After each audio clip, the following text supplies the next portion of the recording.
Programa que hicimos juntos con Juan, los Sí. tres. Y que ahora, como cuando empezamos, vamos a seguir con Abby siendo las conductoras de Entre Sesiones.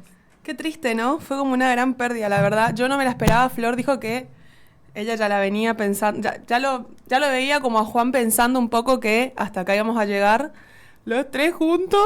Lloraba. Un móvil de LAM de repente. Sí. Sí. Dejó porque... Tengo la hipótesis que...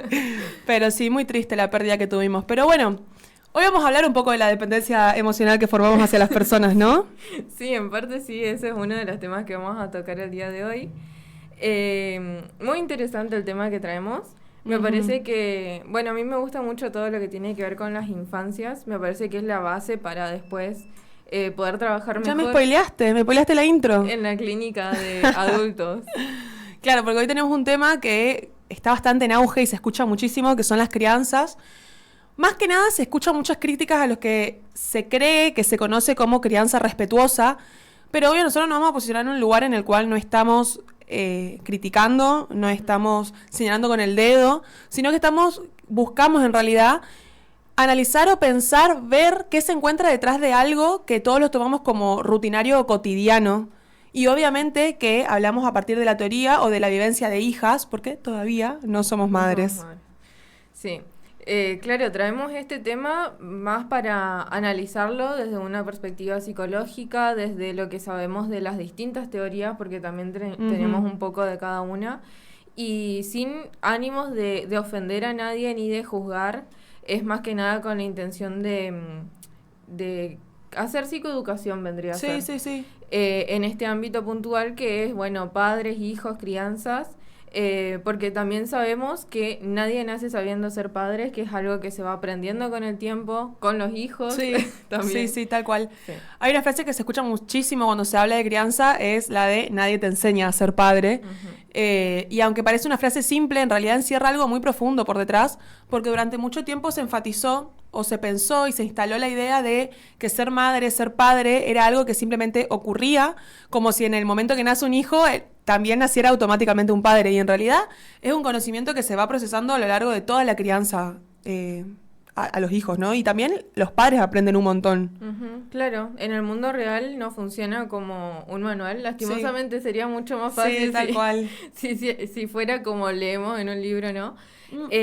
Y otra cosa, hay un montón de libros que te enseñan cómo ser padres, Sí, también. pero capaz que eso que te enseñan en ese libro no se ayorna mucho al tu hijo caso. que tenés. Sí, Ajá. sí, totalmente. Y bueno, justamente algo que tiene la crianza es esto, preguntas, dudas, contradicciones, sentimientos encontrados, un aprendizaje permanente que va desde los dos lados, del hijo al padre y del padre al hijo. Ajá. Y bueno, por eso justamente en la promo que hicimos del programa pusimos el arte de la crianza, porque es algo que se va construyendo con paciencia, con amor, Sí. con muchísima tolerancia. Tal cual. Obviamente nosotros pensamos al criar, digo nosotros porque me planteo Abby Flor desde el conocimiento de la teoría Claro. que aprendimos a lo largo de nuestra carrera. Criar no es solamente alimentar, llevar al médico, mandar al colegio, asegurarse de que no le falte lo básico, sino que criar también es acompañar con las emociones, sostener frustraciones, que es algo muy importante y es algo que cuesta muchísimo. Poner límites, aunque la crianza respetuosa, la gente, un spoiler para cuando hablemos un poco más de crianza respetuosa, pero la crianza respetuosa también se basa en poner límites, entendiendo las emociones, escuchar, mirar, interpretar los silencios de los hijos. Y la mayoría de las veces, creo yo, responder a cosas para las que nadie nos prepara. Tal cual. Son como situaciones que van a ir surgiendo a lo largo de nuestra vida con nuestros hijos. Sí. Nuestros. No puedo evitar que hablarlo en primera persona. Pero también está esto de que muchas veces imaginamos que vamos a hacerlo de una forma. Claro. Imaginamos la crianza como algo ideal, o decimos, bueno, yo pienso enseñarle de tal forma, pienso usar tal método, y capaz después en la vida real no se puede hacer algo tan así. Claro, porque nos armamos una idea en el mejor de los casos. Nos armamos, yo, mamá, yo soy una señora. Nos armamos una idea de cómo va a ser criar, pero cuando nos confrontamos, nos vemos, se ven frente a sus hijos enojados, cansados, tristes, frustrados o necesitando algo al mismo tiempo que uno también está cansado o por ahí no le puede dar eso que tu hijo te está pidiendo, ya sea emocional o material. Hay que pensar que se te cruzan un montón de teorías o de pensamientos que capaz que en la práctica no se lo puedan poner, no se lo pueda utilizar tanto. Por eso también es pensar que no existe una forma perfecta de criar, no existe una forma perfecta de ser padre y tampoco una forma perfecta de ser hijos. Sí, totalmente. Pero lo que sí existen son formas de vínculo que pueden ser más o menos saludables. Que esto lo venimos hablando en varios programas ya. Cuando los vínculos son más presentes, más distantes, más conscientes o las cosas se hacen más automáticos, vimos todo esto y vimos cómo va a cambiar la percepción que tiene la persona dentro del vínculo. Y eso va a cambiar bastante la mirada también de los padres porque saca esta presión de tengo que hacerlo perfecto todo el tiempo. Además, capaz pensarlo también que ser padres o ser buen padre no es ser perfecto todo el tiempo. Ser una buena persona no es ser perfecta todo el tiempo. Todos nos equivocamos, todos cometemos errores. Como hijos lo entendemos, pero más vamos a entender y más vamos a empatizar cuando vemos que hay un vínculo humano, cuando el vínculo, la persona del otro lado del vínculo puede entender que se equivocó, puede revisar, puede reparar, puede volver a hablar y decir, che, capaz que esto que hice te molestó, no salió bien. Sí. Una autorreflexión, digamos. Sí, vamos a tocar más a fondo ese tema, pero es cierto y como lo dijiste me recordó mucho a Winnicott, que lo traemos siempre cuando dice que los niños no necesitan padres perfectos, necesitan padres suficientemente buenos, que respondan justamente lo que necesitan, ni más ni menos, literalmente. Y además también tenemos que tener en cuenta esto de que nadie llega al momento de criar un hijo desde cero.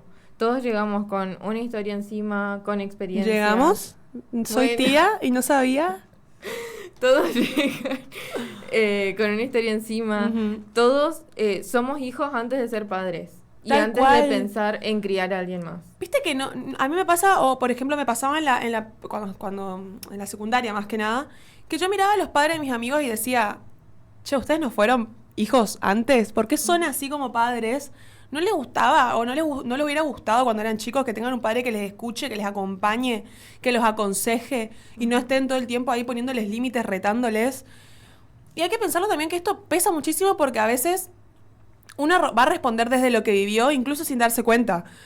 Hay frases que salen en causa automáticamente, hay modos de poner límites que salen en causa automáticamente, formas de reaccionar, determinados silencios, determinados momentos, hasta maneras de reaccionar frente a muchas cosas, que se relacionan mucho a la forma en la que fueron criados en algún momento. Claro, y por eso después tenemos adultos que capaz se ven a ellos mismos o se escuchan diciendo cosas que escuchaban de chicos. Sí. A veces que incluso no les gustaban y que notaban y después se dan cuenta que ya quedaron incorporadas. Sí, cuando te dicen, terminé actuando como mi mamá. Cuando lo veo, tipo mi mamá cuando me reta o estamos discutiendo y después pasa la discusión y me dice, dije exactamente lo mismo que dijo mi mamá. Y es muy gracioso. Pero a veces también pasa al revés de lo que decía Flor, aparece una decisión muy clara de no repetir ciertas cosas vividas, de querer romper con ese patrón. Ojo, que romper con el patrón de la forma en la que fuimos criados es muy difícil. Correrse con ese patrón es complicado. Pero podemos llegar a ver personas que dicen, yo esto con mis hijos no lo quiero hacer. Tampoco me parece algo sumamente positivo porque suele pasar que a esos padres que les faltaba algo, a su hijo lo dan en demasía. Sí, también. Y tampoco está bueno porque no le estás enseñando a frustrarse. Bueno, y ahí está justamente el desafío de que una cosa es saber qué es lo que no se quiere repetir, pero otra distinta es saber cómo construir eso diferente. Tal cual, Flor, pero porque no repetir no alcanza por sí solo. Hace falta pensar que hay lugar, o hay que darle lugar en realidad, al límite, al afecto, al diálogo, al tiempo compartido, a la presencia, porque suele haber mucha ausencia también. Sí, totalmente. Y bueno, creo que eso tiene bastante relación también, y hay algo que hay que entender cuando nos ponemos a hablar de este tema, que antes muchas familias se criaban de otras maneras totalmente distintas a cómo se crían ahora los hijos. Vivían en otros contextos, habían otras prioridades, se hacía lo que se podía. Sí. Literalmente era lo que se podía, había muchísima menos información, menos tiempo disponible, habían otras prioridades. No, por ahí estaba distribuido los roles en la familia de manera distinta a la que ahora lo distribuimos. Porque la misma sociedad te lo imponía. O sea, antes no se necesitaba que el padre y la madre trabajen. Era con que el padre trabaje, ya se podía sostener o solventar una familia. Sin embargo, ahora es muy necesario que trabajen ambos. Es decir, que los roles familiares, la disposición familiar, también fue cambiando a lo largo del tiempo. Antes, por ahí, el padre era quien sostenía económicamente, el que tenía que trabajar y resolver solamente las cosas por fuera de la familia o las cosas que no son emocionales, y la madre era la que se cargaba de todo lo emocional dentro de la familia. Pero eso a lo largo de la historia, ahora, en el presente, fue cambiando. Sí. Con esto que decías muchas veces también, como que el afecto estaba, obviamente, no solamente por ser padres e hijos, sino por el hecho de, bueno, yo salgo a trabajar para poder darte lo mejor, la Ajá. mejor vida, para que tengas todo, pero no necesariamente ese afecto que se ponía en las cosas que hacían para que esté bien estaba expresado. Claro. Y capaz, en ese momento no se dieron cuenta, capaz hasta ahora esos hijos de padres que eran así no se dan cuenta, pero sí querían o sí necesitaban ese afecto expresado No. explícitamente. O, por ejemplo, ver que tu papá sí te podía, cualquier persona, ¿no? No voy a tomar la figura del padre como ejemplo, pero puede ser que también tu madre haya sido así, X. Esperabas algún tipo de afecto, de cariño a esa persona y no te lo dio. Y después no sabes cómo recibir cariño por parte de otras personas o de parte de otros vínculos a lo largo de toda tu vida. Claro. Pero había, como vos decís, Flor, habían como padres muy presentes en lo que es el esfuerzo desde el trabajo, digamos, desde garantizar que no falte nada en la casa, desde que haya comida, que haya una buena educación, pero no una palabra emocional, no una palabra de aliento, no desde la escucha, no una mirada tierna. Ujú, sí. Qué importante, ¿no? Qué importante una mirada tierna, ¿no? Cuando Sí, ves sí. una foto y decís, al final mi papá sí me mira con cariño. Sí. Y bueno, eso hasta ahora aparece muchas veces en frases como yo hice todo por mis hijos, Ajá. Ay, que sí. es muy común escuchar y que muchas veces es completamente cierto, pero también abre otra pregunta que es ¿qué significa ese todo? A veces, hasta como hijo, te sentís culpable porque decís, sí, mi papá me dio todo, mi mamá me dio todo, mis papás me dieron todo, pero no me fue suficiente. Yo esperaba otra cosa. Ujú. A veces ese todo incluye sostener económicamente, organizar la vida cotidiana, resolver necesidades, dar de comer, como les decía hoy, cubrir necesidades básicas, pero puede dejar de lado otras dimensiones que son igual de importantes que la dimensión económica o la dimensión material. La escucha, el registro emocional, por ejemplo, el tiempo compartido de verdad con la otra persona. Suele dejarse de lado en este yo di todo por mis hijos. Me hace acordar, viste que siempre se usa mucho en películas o series mostrar esto en familias muy bien posicionadas económicamente, Sí. donde los papás están trabajando un montón, capaz viven de viaje, los hijos se crían con niñeras o con alguien más de la familia, y siempre muestran en las películas como que o no van a los actos Sí. o no saben nada de la vida del hijo y muestran como los dos lados de la historia y eso me parece que es un buen ejemplo Sí. para la audiencia de lo que estamos diciendo. No, por ahí lo dicen manifiestamente. No tengo tiempo para cuestiones familiares. Claro, también. Porque están tapados de laburo. Ujú. Sí, sí. Pero lo que pasa hoy es que con todo lo de las redes sociales y eso está circulando muchísima información sobre lo que es crianza, todo tipo de crianza. Todo el mundo, eso es lo que te decía hoy, hay un millón de libros que te enseñan a cómo ser mamá, a cómo ser papá, a cómo maternar. Y después vos te cruzás en la vida con tu propia, ¿cómo se dice? Con tu propia experiencia y decís, che, esto no está ni se iguala a este libro con lo que me pasa con mi hijo, ¿me entendés? Mi hijo es un chico súper inquieto y en el libro era un nene súper tranquilo que duerme todo el día. No está relacionado, y ni hablar de aquellos profesionales, libros, podcast, videos, todo lo que veamos que nos súper informan, que te dice qué está bien y qué está mal. Imagínate lo frustrado que te sentís cuando te está pasando algo en lo que el libro te decía que está mal. Claro, sí. Y bueno, esto por un lado tiene algo bueno, que es tener como más conciencia Sí. sobre distintas cosas, como por ejemplo lo emocional que venimos diciendo y la importancia, pero también trae lo difícil que es justo esto de la inseguridad, Sí. porque muchas veces hacen sentir este material hace sentir que cualquier decisión puede estar mal. No, pensarlo también a los padres que por ahí les cuesta mucho poner límites, ¿viste? Y se replantean todo el tiempo, no me animo. El otro día hablaba con una madre que me decía que le costaba mucho ponerle límites a su hija porque su hija hacía todo perfecto. O sea, no tenía por qué decirle que no a algo. Hay muchas cosas en las que le tenés que decir que no igual. ¿Y por qué? Y porque, bueno, es donde nos criamos y porque el mundo es así y no podés hacer esto.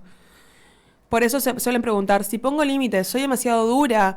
Si cedo, ¿soy demasiado flexible? Si dejo llorar, ¿está mal? Si intervengo rápido, ¿también está mal? Como que hay demasiadas preguntas. Sí, y aparece mucha culpa con eso. Pero es por la sobreinformación. Todo el tiempo estamos expuestos a esta información de cómo ser buena madre, de cómo ser buen padre, de cómo paternar, maternar. Y no se cruza mucho con la realidad. Sí. Pareciera que hoy criar es como que hay que hacerlo perfecto, informado, equilibrado, paciente y siempre disponible a todo lo que ocurra. Y obvio que eso es imposible. Es imposible ser un padre perfecto. Como ya hablamos, la perfección es imposible. Hay cansancio, hay trabajo, hay otras variables que se ponen en juego. Sí. Y bueno, como decíamos, hay como todas estas variables lo que hacen es que están alrededor de la crianza, Sí. que no se puede escapar una cosa de otra. Entonces va pasando todo esto en lo cotidiano junto con la crianza y son cosas como muy chiquititas, pero que van a modificar cómo reaccionamos ante lo que pasa en nuestra vida cotidiana entre padres e hijos. Por ejemplo, cómo se responde si el nene llora, si se escucha o se minimiza lo que le pasa a los chicos. En cómo se acompaña un enojo. Es algo re difícil. Sí. O sea, cuando tu hijo se enoja, se frustra, se desborda de la frustración, ¿cómo actúas en ese lugar?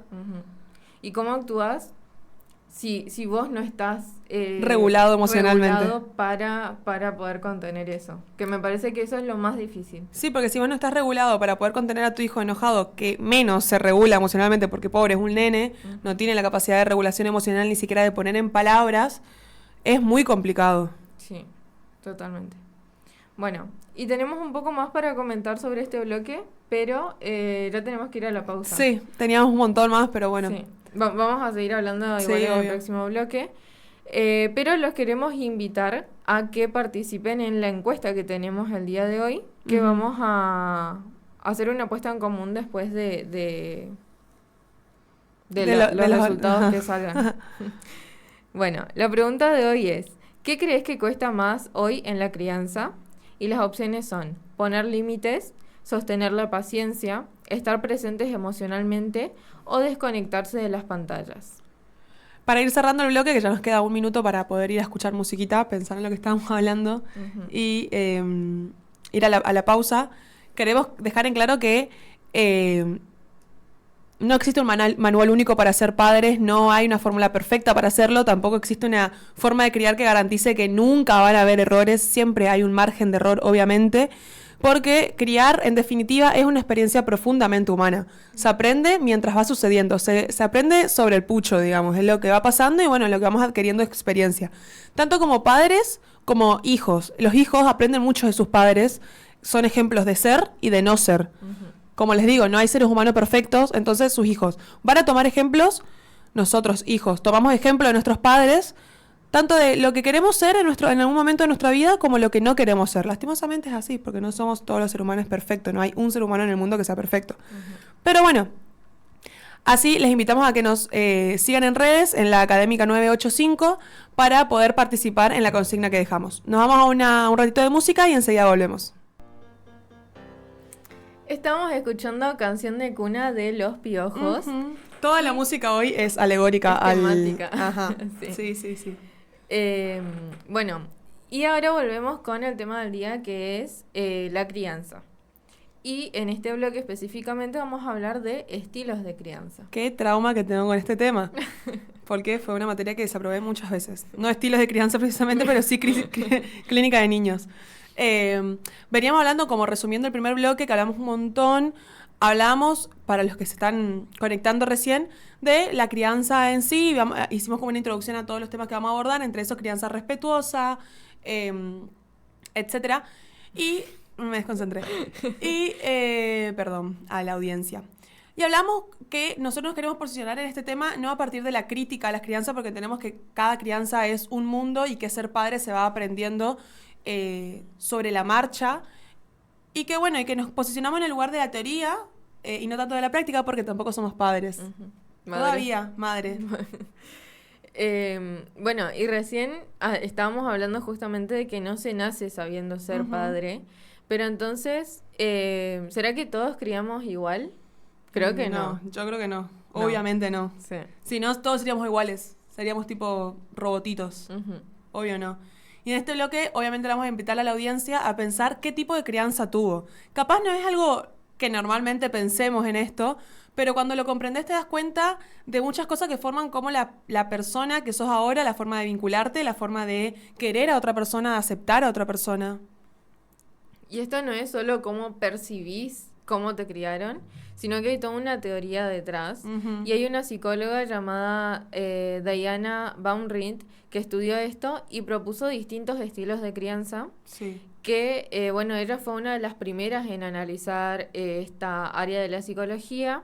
Propuso distintos estilos según dos variables que son el nivel de exigencia, que son los límites que se ponen en la crianza, y el nivel de afecto o contención que hay. Y de esa combinación van a salir 4 estilos que siguen vigentes hasta hoy en la clínica.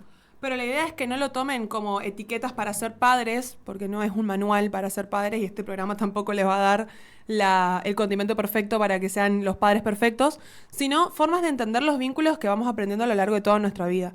No queremos que esto se sienta como críticas o como deberían ser, sino como comprenden o cómo comprende la teoría detrás de lo cotidiano que es la crianza. Muy importante aclarar. Sí. También porque pueden decir, ellas no son madres, no pueden... Tal cual, nosotros no estamos haciendo la teoría. Que, o casualidad, cada vez que estudié este tema me sentí sumamente identificada y podía rediferenciar qué tipo de crianza tuve.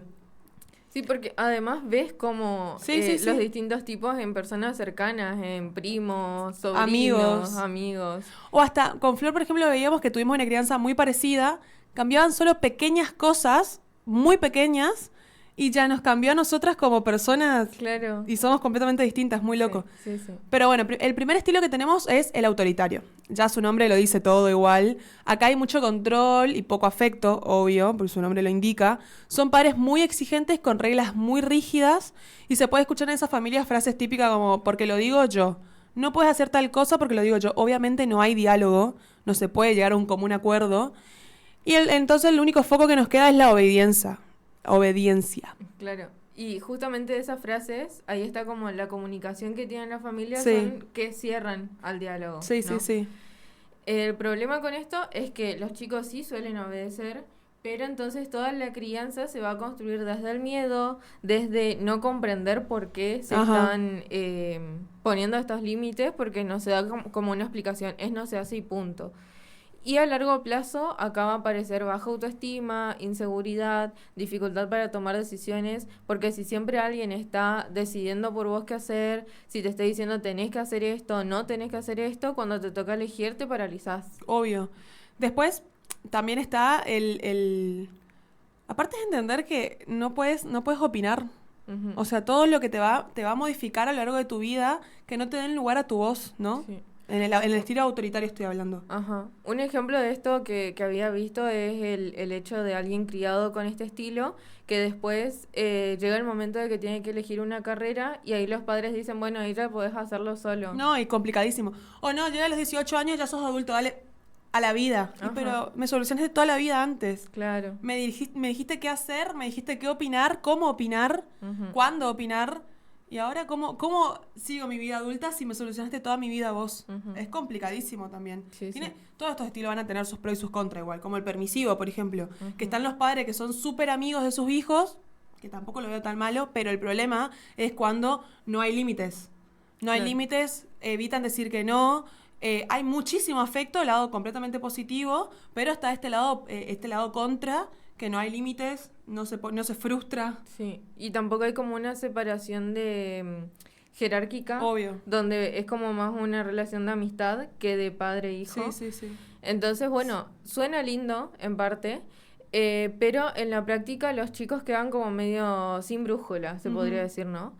Y ahí va a generar dificultad para tolerar la frustración, problemas con las normas, poca autorregulación, porque obvio que es re lindo que te dejen hacer todo lo que quieras, pero poner límites es una forma también de cuidado. Ya lo vamos a ver más a fondo. Pero aparte, ¿cómo vas a aprender a diferenciar las jerarquías que hay en la sociedad misma? Claro, bueno, y ese es uno de los problemas, porque si a un chico que nunca le dijeron que no, después tiene que salir al mundo exterior de la Está familia, lleno de no.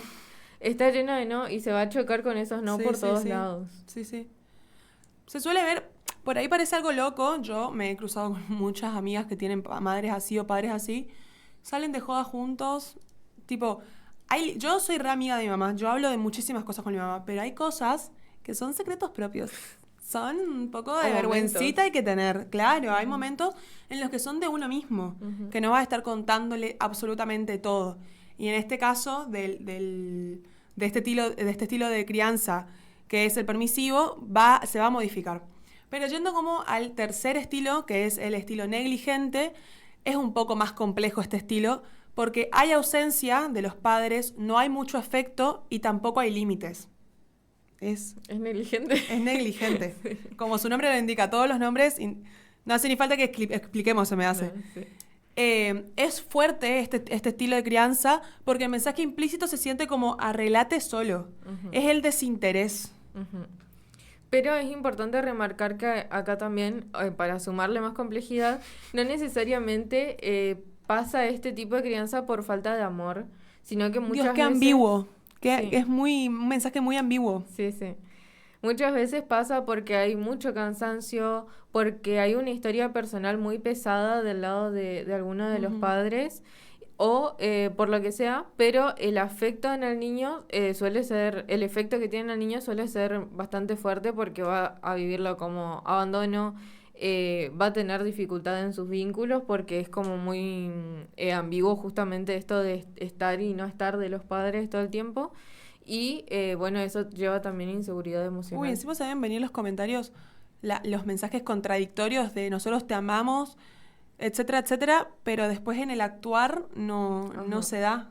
Dios mío, lo que se le debe mezclar en la cabeza, pobre. Vayan a terapia. Y por último tenemos el estilo democrático, que nosotros con Flor pensamos que fue nuestro estilo de crianza, que es el que hoy se considera como el más saludable. Básicamente, el estilo democrático es lo que consideramos hoy como crianza respetuosa. Nosotros estamos re bien. Mentira. El más saludable. ¿Por qué se lo considera el más saludable? Pensarán ustedes. Porque combina dos cosas claves: el afecto y poner límites claros. Ajá. No es dejar hacer todo, pero tampoco es imponer sin escuchar lo que tiene para decir el niño. Entonces hay un diálogo, hay explicación, hay presencia. Sí. Hay un tema que está muy bueno para conectar con que es la teoría del apego de Bowlby, que lo habíamos venido mirando hace poco. Sí, tenemos un programa, pero desde ese programa, todos los programas lo mencionamos a Bowlby. No, es una cosa impresionante. Sí. Que si recordamos lo que plantea es que los primeros vínculos que tenemos van a influir en cómo nos relacionamos después en otros vínculos. Entonces, no es solo qué hacen los padres, sino cómo el niño vive esto que hacen los padres. Bajemos un poco a la tierra lo que acabas de decir, porque, Dios mío, pensemos en un padre que no deja salir nunca y el que deja hacer absolutamente todo. Dos padres. El que no deja salir nunca y el que le deja al hijo hacer lo que quiera. Ninguno de los dos extremos prepara del todo para la vida real, porque la vida tiene límites, pero también necesita confianza al niño. Sí, es lo que estábamos diciendo. Por un lado, no vas a saber qué hacer en el mundo real porque alguien más lo hizo siempre todo, y por el otro lado, no vas a saber qué hacer porque va a querer hacer todo y el mundo no le deja hacer todo. Sí. Y bueno, ¿vos qué crees, Javi? ¿Realmente existe un estilo de crianza mejor que el resto? No. Punto, terminó. Justifica su respuesta. No. Más allá de las estadísticas o los estudios, tenemos que pensar también que la teoría no es así tal cual, como dijimos antes, y que nadie es 100% un estilo tampoco, ¿no? Yo creo que el mejor estilo que pueden llegar a tener de crianza es el estilo en el que se abra la apertura. Para mí, la base de una buena relación, de un buen vínculo, ya sea dentro de la familia o por fuera de la misma, es a partir del diálogo. Es lo más importante. Si hay diálogo, si hay apertura a la charla, el vínculo va a ser sano. La crianza va a ser sana. Estamos dando lugar. A ver, a mí me parece algo muy importante el hablar. O sea, durante toda nuestra vida nos pasamos hablando. ¿Cuánto tiempo de nuestra vida debemos hablar?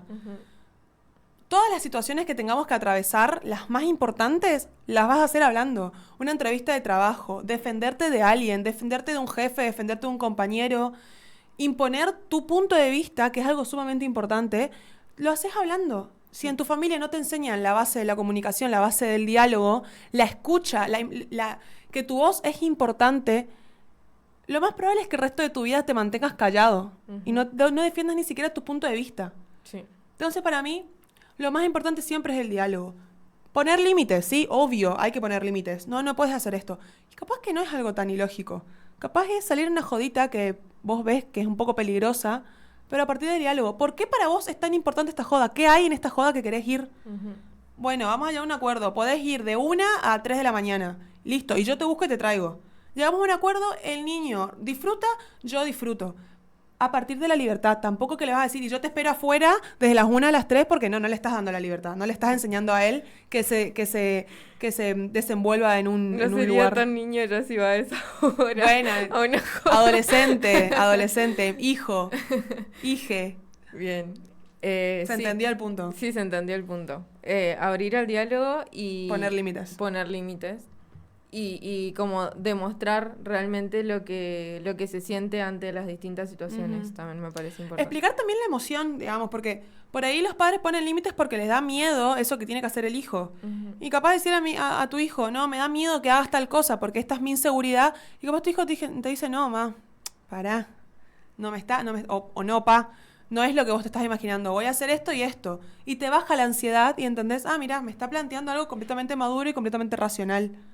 Escuchar también el punto. Sí. Y también, escuchar verdaderamente, porque yo puedo comunicar y hablar, pero si detrás de eso no hay una escucha, es lo mismo que nada. Sí. Bueno, eso también es algo a destacar, que estamos hablando mucho de la comunicación, pero la comunicación tiene de fondo también esto de saber interpretar lo que la otra persona está diciendo correctamente. Bueno. Tenemos que volver a cerrar, Flor. Ya sí. Se nos fue re rápido. Los 20 minutos se nos pasaron volando. Sí. Bueno, entonces los invitamos a participar en la encuesta en la Académica 985. También nos pueden escribir al 3764-727704, que es el número de la radio, para contarnos sus tipos de crianza, dudas, comentarios. Opiniones. Si nos quieren decir que hablan ustedes, no saben nada, díganos, nosotros tenemos la capacidad de defendernos. Porque nos criaron con... Porque nos criaron de forma democrática. Sí. Yo tuve que opinar toda mi vida. Bueno, ya vamos a escuchar un tema y volvemos enseguida. Muy bien, volvimos. Sí, estábamos escuchando Eres, una canción hermosa. Después cuando presté atención a la letra, capaz que se refiere más a una pareja, pero me gusta, es de amor. Y como para mí el vínculo padre-hijo es de amor, va a cualquier canción de amor. Pero para empezar este bloque, Flor, ¿sabes qué quiero hablar? De algo muy importante y algo que se escucha bastante ahora. Lo que se opina de crianzas respetuosas. Sí. Seguramente la audiencia lo escuchó 1000 veces, yo lo escuché 1000 veces. Encima la gente piensa que crianza respetuosa es algo completamente... No hay que poner límites, de repente. Sí, se confunde bastante el término. Es como un concepto que está muy presente, pero muy mal entendido. Sí, vale. Porque muchas veces se lo asocia con dejar hacer todo. Sí. Y en realidad no tiene nada que ver con eso. La crianza respetuosa no es la ausencia de límites para nada, no es que el niño decide todo, no es que nunca se le dice que no al niño. Eso sería más a un estilo de crianza permisivo, como hablábamos hoy. No es un estilo de crianza respetuoso, es permitir todo. La crianza respetuosa capaz tiene que ver mucho más con el estilo democrático que hablábamos, porque combina el afecto con los límites. Pero tiene una diferencia clave, que es que el foco está puesto en el respeto por el niño como un sujeto aparte. Qué difícil, ¿eh? Acabas de tirar una lógica complicada. Capaz que no se entiende mucho. Lo que dice Flor es entender que el niño no es un adulto en miniatura, pero tampoco es alguien a quien hay que imponer todo y hay que decir todo cómo hacer, qué hacer, cuándo hacer. Es una persona en desarrollo, con emociones válidas y tiempos propios. Y acá está lo importante de cómo se entiende el validar, que no es lo mismo que permitir. Vos podés validar que un chico esté enojado, pero igual sostener un límite. Obvio. No permitir un berrinche, por ejemplo. Por ejemplo, cuando un nene está haciendo un berrinche porque no quiere apagar la tablet, porque no quiere entender que vos no le vas a comprar eso que él quiere, desde una crianza autoritaria sería, la apagás, no llorás más, y desde una crianza bastante tradicional o frecuente, le apagás, llorás más, y encima le pegás una zamarreada, por ejemplo. Ujú. Y desde una permisiva, capaz que hasta le dejan usar la tablet, le compran lo que quiera para evitar el conflicto. Sí. Pero desde una crianza respetuosa sería algo como, entiendo que te enoja tener que dejar de usarla, pero ahora es momento de apagarla, porque tenemos que dormir, tenemos que hacer otra cosa. Se está explicando cuál es el motivo Claro, del lo límite. están poniendo en palabras. Entonces, hay límite, pero también hay reconocimiento de la emoción. Entiendo que te enoja, pero tenemos que hacer esto. Ujú.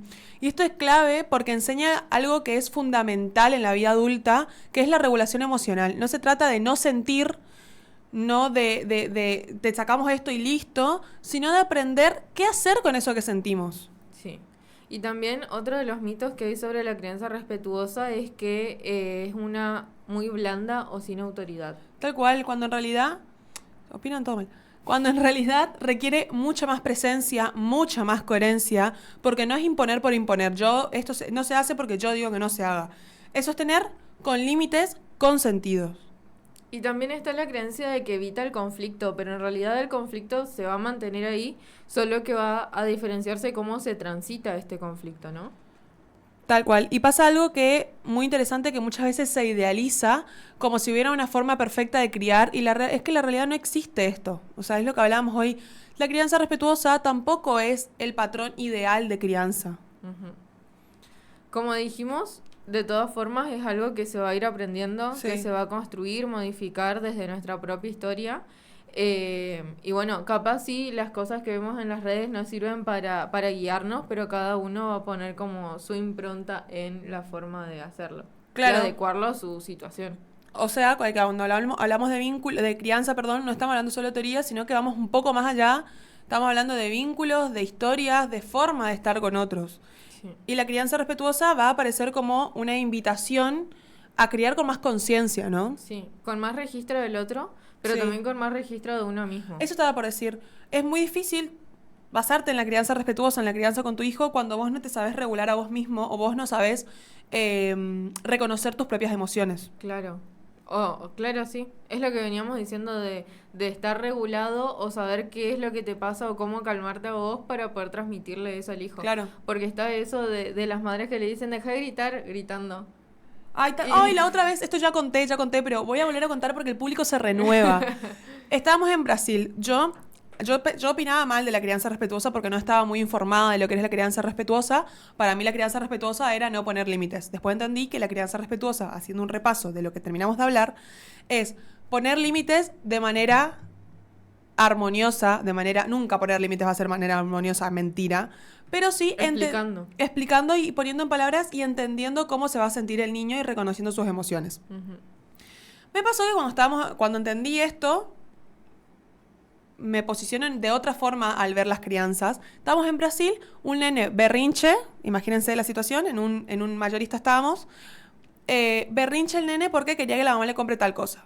La mamá a la primera le dijo, no, porque yo digo. Bueno, dije yo no soy quién soy yo para criticar la crianza ajena. Pues cada quien. Pasó, el nene se los gritos porque encima la mamá le hablaba re mal. Después le pellizcan la panza. No, mi amor. Te juro que así no se va a calmar. Te lo juro. Y hoy el nene peor de berrinche. Lo encerraron en el auto. Se moría la crianza respetuosa. Se doblaba, te juro. Eso claramente no es crianza respetuosa, ni siquiera es crianza... No voy a seguir opinando. Sí. Bueno, entonces como... Qué terrible. Qué terrible, verdaderamente. Ajá. Hay que saber poner estos límites de lo que estamos hablando, que que sean como marcar el punto del adulto que se da cuenta de las cosas que están mal, pero tampoco como abusar de ese poder del adulto. Obvio. Y entender también lo que explicamos también muchas veces, las capacidades regulatorias que tienen los niños que no son como las nuestras. Tal cual. Ellos nunca van a poder regular sus emociones y decir, espera, en este momento estoy frustrado porque no me pudieron comprar lo que yo quería que me compren. No, berrinche. Porque se frustran porque no pueden expresar lo que sienten, se frustran porque no está pasando lo que ellos quieren y no pueden poner en palabras que esto le está molestando. Imagínate que venga un adulto, le pellizque. No. Peor, tipo, todo el sistema nervioso que ya está a tope sin entender qué está pasando, si viene un adulto encima y actúa con eso, es más desregulador todavía. Pero encima les juro, yo lo comprobé con mi prima en Buenos Aires, les juro que sirve mucho sentarte y decirle, mira, yo le decía, mira chiquitito, yo le decía gordo, mira gordo, le decía, si vos te sentís así, yo entiendo que vos te sientas así porque te frustra, porque no estamos pudiendo hacer lo que vos querés hacer, y lo entiendo completamente, pero es algo que tenemos que hacerlo, tenemos que salir a la calle, tenemos que ir a buscarla a tu mamá, porque se me armó un berrinche un día que teníamos que salir a buscarla a la mamá. Tenemos que buscarla a tu mamá, o sea, te vas a tener que cambiar, yo te juro que no quiero obligarte, pero es algo que lo tenés que hacer sí o sí. Y empecé a usar técnicas de, ¿cómo se dice? Para que vuelva al contacto. Reconocimiento corporal. De reconocimiento corporal. Le empezaba a apretar, así él se concentraba en él y le decía que se calme, que vamos a llegar a un acuerdo. Bueno, no te querés poner este short porque no te gusta. Busquemos uno juntos, pero calmate. Porque de igual manera lo vas a tener que hacer, ¿me entendés? Sí, sí. Y sirve, posta que sirve. Bien. Ya fue con tips, las anécdotas, tips, todo súper completo. Bien. Ahora, estábamos hablando de los vínculos también, que bueno, obviamente uno de los vínculos más importantes justamente es el que se crea entre padres e hijos y que van a ser bastante, no sé si decirlo definitorios para el futuro, pero sí van a ser como la base que vamos a tener para el resto de nuestras vidas. Entonces, ¿qué podemos decir de los vínculos? Más allá de las reglas, de los hábitos, las decisiones cotidianas que se tomen, hay algo que siempre queda, que es cómo se sintió ese vínculo. ¿Y qué pasa con este vínculo? Este vínculo que el adulto va aprendiendo a lo largo de su infancia va a terminar respondiendo a la forma o construyendo una idea interna sobre sí mismo y sobre los demás en su entorno. Por ende, va a afectar la forma en la que nos vinculemos con los demás. Sí.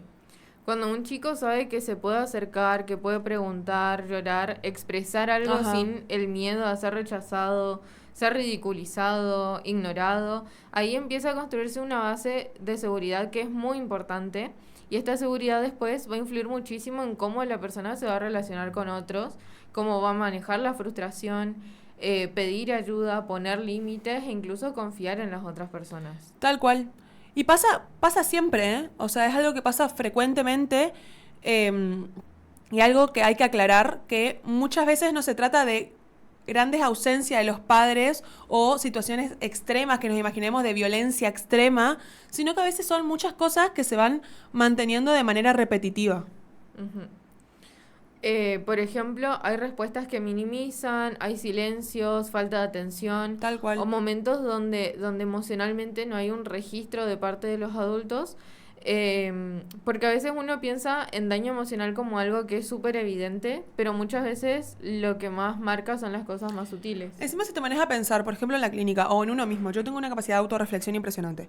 Y de poder, es gracias a que estudié psicología en realidad, obviamente, pero para otra gente que por ahí no estudió psicología, ir a terapia le sirve mucho porque va a entender que los mecanismos de pensamiento que tenemos, las formas de pensar actuales que tenemos, van a estar muy relacionadas o recostadas construidas a partir de nuestros primeros vínculos, por determinadas palabras que nos dijeron nuestros padres, determinadas frases que nos dijeron nuestros padres, o silencios, como decía Flor, que vos terminás armando una lógica en tu cabeza, que a partir de esa lógica vos terminás después comunicándote con los otros, relacionándote con los otros, desenvolviéndote en tu vida adulta. Por eso hay una frase muy fuerte que resume bastante esto que venimos hablando, que a veces no es lo que te dicen, sino lo que no te dicen lo que más marca. Porque una palabra obviamente duele muchísimo y pesa muchísimo, pero también pesa mucho la ausencia. Sí. Y entonces por ahí falta te entiendo, una pregunta de qué te pasó, cómo estás, o hacer saber que está acá un Ajá. adulto. Y por ahí la persona crece sin grandes conflictos visibles, como que dice, bueno, toda mi vida fue como normal, nunca me pasó nada, Sí. nunca me sentí mal, pero está de fondo como sentimiento de que hay algo que falta, de que hay algo que no tiene lugar, Sí, que no pasa. tuvo Sí. contención. Sí, sí. Hoy eso pasa muchísimo, de hecho, por las rutinas aceleradas que tenemos también. Ujú. A veces dejamos de lado determinado accionar, determinado vínculo con los otros, porque los adultos están cansados, preocupados, mucho consumo de pantalla, claro, venimos completamente cansados y lo primero que hacemos es agarrar el celu para desconectarte un rato, entre comillas. Sí. Y no es una crítica simple, pero es una realidad bastante cotidiana, ¿no? Y además tener en cuenta que aunque sean 5 minutos de una atención que sea genuina, Tal cual. puede tener muchísimo más efectos que horas de convivencia que se esté viviendo juntos, pero que no se esté realmente relacionándose. Escuchar sin mirar el teléfono, algo básico. Ujú. Pero ves que los padres está el hijo hablando y los padres con el celular. Ajá. No le estás escuchando y tu hijo se da cuenta que no le estás escuchando. Sí. Registrar cuando algo cambia de ánimo. ¿Saben qué? Una vez escuché un tip re importante que dice que cuando salen del colegio, los primeros 15 minutos son claves. Porque son los primeros 15 minutos que el niño sale completamente entusiasmado del colegio y lo que preguntes, el niño te lo va a responder. Ujú. Chequeado, yo lo hacía. Salía del colegio, mi papá me preguntaba, ¿cómo estuvo el colegio? Y le contaba de todo. A las 2 horas le veía a otra persona, ya sea mi mamá, mi abuela, póngale quien sea, mi tía. Me preguntaba qué onda el colegio y yo lo que le contaba era súper escueto. Sí. Era muy corto lo que yo le estaba contando. Sí, sí, realmente. Justo hoy estaban hablando de eso también en la tele, sobre ¿Ah, la sí? importancia de, sí, más que nada con los adolescentes, como darle este espacio de escucha. Bueno, por todas las cosas que están pasando Sí. en varias partes Ah, del lo del país. bullying en Tucumán. Lo del Sí, niño que sufría bullying fue a la escuela y lo asesinó al otro chico. sí. Todavía no se sabe bien esa teoría del bullying. Ah, ¿no? Está como, sí. Porque hay varios videos de que publicaron sus compañeritos que la víctima, Ujú. el muerto, le molestaba en clases. Ajá. Pero bueno, no está chequeado Bueno, todavía. sí. Así que bueno, otra vez nos vamos por las ramas, nos quedamos corto de tiempo. Sí, sí. Así que vamos a una pausita, ya arrancamos la segunda hora del programa de la tarde y volvemos en un ratito después de escuchar un poco de música.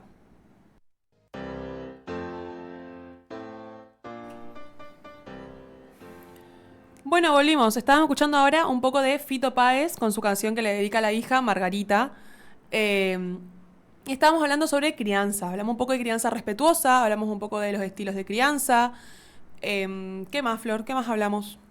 Sobre la validación a los niños en la crianza. Sobre el diálogo, la El importancia de la diálogo. comunicación. Ajá. Y ahora vamos Bueno. a hablar un poco de crianza digital y estimulación temprana. Sí. Es un tema que nunca queda fuera de nuestros programas. Es que estamos todos atravesados por la sociedad actual que se basa Sí. en lo digital. Y es muy complejo esto porque antes, bueno, los chicos crecían con lo que pasaba en su casa, en la escuela, en el barrio, incluso nosotras. Sí. No estábamos tan atravesadas por la tecnología. No nos enteramos mucho de lo que pasaba en otros lados. No, era saber lo que pasaba alrededor, estar como esperando que llegue el momento de juntarnos con las personas por la escuela, por ir a la casa de Y lo un que pasaba pariente. era, fija que era porque estabas influenciada por tus amigos. Tipo, Ujú. vos querías algo y fulana seguro lo tiene, ¿me entendés? Sí. Y ahora es, seguramente lo viste, culo ve, culo quiere, así, perdón, pero es una frase frecuente. Y obviamente esto nos lleva a pensar que los chicos no solamente crecen con sus padres en la actualidad, sino que también crecen en acompañamiento a las pantallas. Ujú. Un chico puede estar en su habitación, por ejemplo, nos ponemos a pensar, pero consumiendo contenido de cualquier parte del mundo, a cualquier hora, en cualquier momento del día. Entonces la pregunta es, ¿quién está criando hoy, los padres o el algoritmo? Sí. Y capaz algunos piensan que es como muy exagerado pensarlo así, Ujú. pero el acceso que tienen hoy los chicos a internet es constante, es inmediato y es súper personalizado. Entonces, no es lo mismo que antes, que habían horarios, que habían límites, sino que hoy es todo el tiempo. Todo el tiempo. En Realmente. redes empezó a aparecer un término medio irónico también, no sé si lo viste, Flor, pero muy real, que es el brain rot. Ujú. significa literalmente cerebro podrido o cerebro roto. No porque los chicos estén mal, sino por el tipo de contenido que consumen y el tipo de contenido que se produce para que la gente lo consuma. Sí. Que son videos cortos, estímulos, muchos estímulos en estos videos, cambios rápidos, no hay pausa. Son videos hechos de IA. Claro, donde combinan cosas que no tienen ningún sentido. A ver, pongámonos a pensar. La IA tiene la respuesta a todo. A todo. Conoce de pe a pa a toda la sociedad, a toda la población del mundo. Conoce muy bien el funcionamiento del cerebro. Sabe en este momento, en el año 2026, siglo XXI, qué va a generar a la gente. Qué estímulo va a generar a la gente, algún tipo de adicción que lo va a seguir consumiendo todo el tiempo. Sí. Y de ahí salen estos videos brain rot. Sí. Es completamente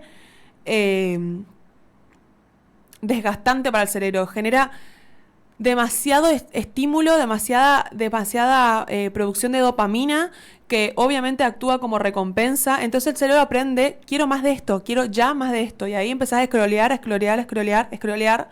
Es el término que se usa cuando vos mandás el dedito para abajo para seguir mirando publicaciones y publicaciones. Uh-huh. Un video, otro video, sin corte, sin tiempo para procesar, que después terminás de consumirlo. En 10 minutos terminás de consumir videos, ¿cómo se llaman? Videos...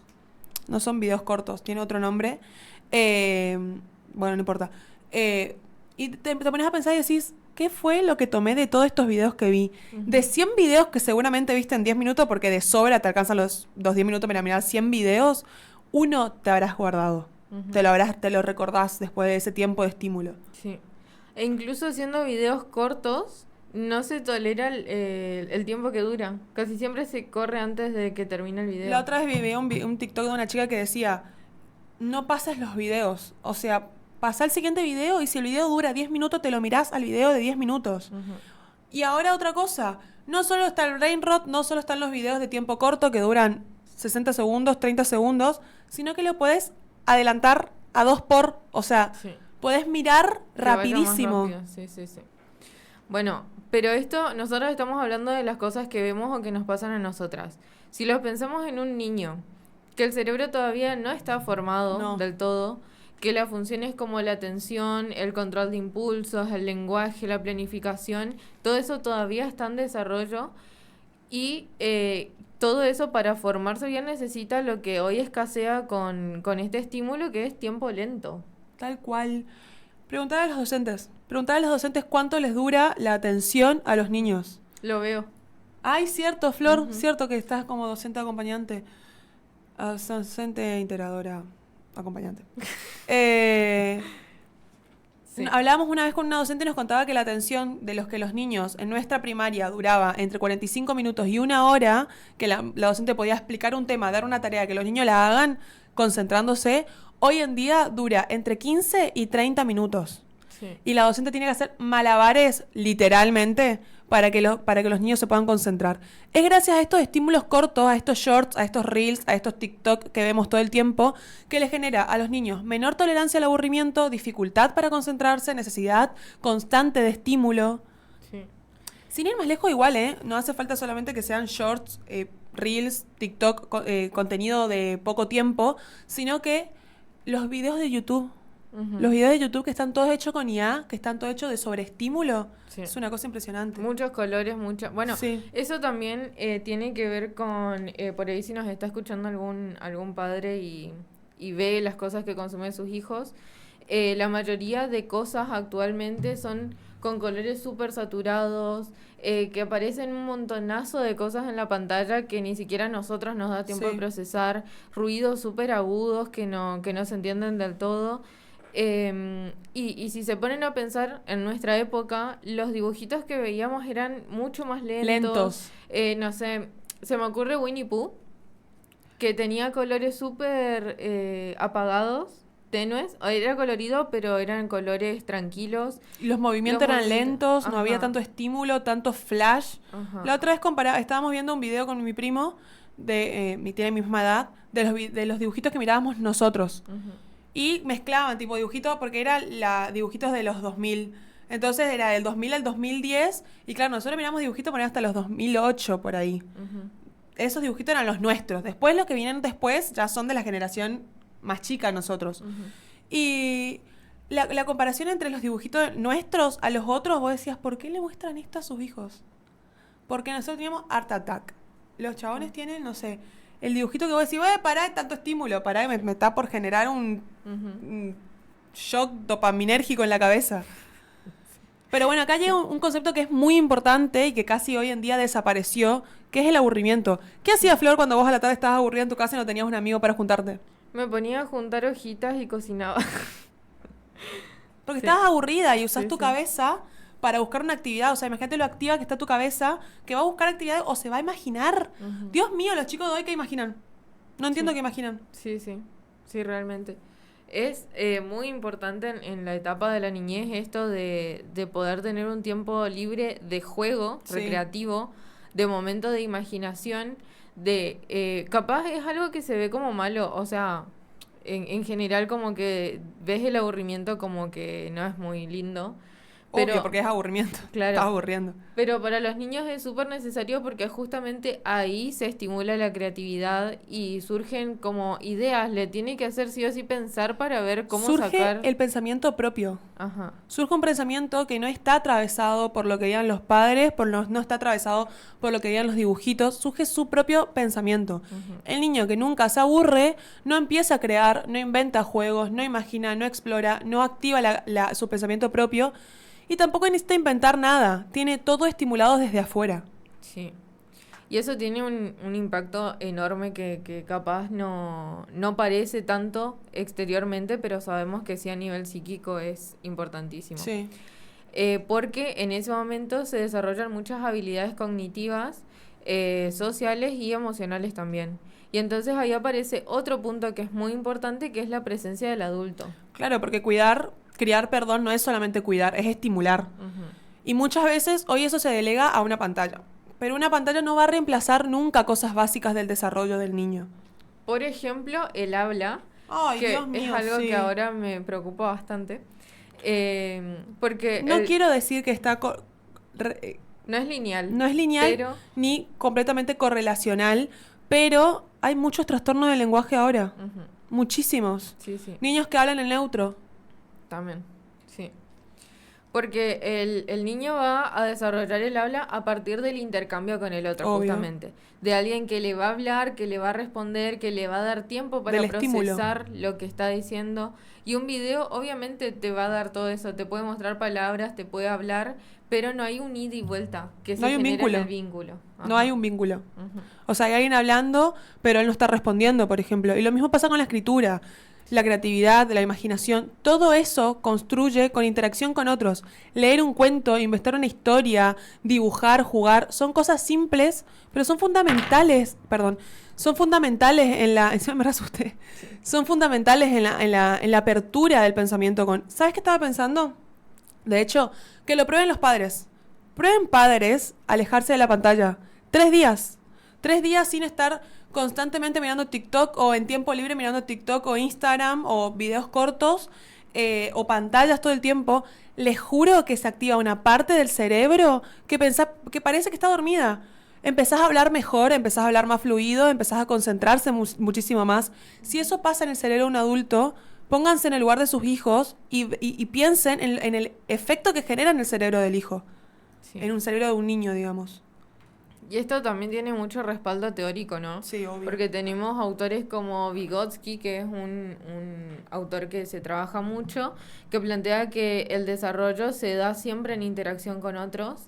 Y también a Winnicott, que lo nombramos siempre, que él hace mucho énfasis en el tema del juego y de cómo en el juego se van a tramitar cosas y también es esencial para el desarrollo emocional que puedan tener los niños. Lo pensás de este lugar y después te lo comparás con las plataformas y ves cómo las plataformas compiten por la atención de los niños, por la atención de todos en realidad. Sí. Cuanto más tiempo mirás, más ganan las plataformas. Entonces todo está diseñado para retenerte. Y en los chicos, obviamente, esto va a pegar mucho más fuerte. Sí. Y ahí vuelve la pregunta que surgió al inicio de controlar o acompañar. Ah, sí. Pero el tema es que prohibir todo no va a funcionar. Es un poquito imposible también ahora, capaz. Obvio. pero dejar todo libre y que consuman cosas que los adultos ni siquiera sabemos qué es lo que ven los niños en las pantallas, tampoco es sano. Entonces el desafío justamente está en el enseñar a usar, que en realidad es como todo, ¿no? Siempre Sí. es buscar como el punto medio entre permitir, pero enseñar la parte negativa. Cuando hay, viste, eh, estos límites de tiempo de uso de pantalla, por ejemplo, que le permitimos... Pasó el profe López y Planes. Ah. No, López Torres. Una calle es.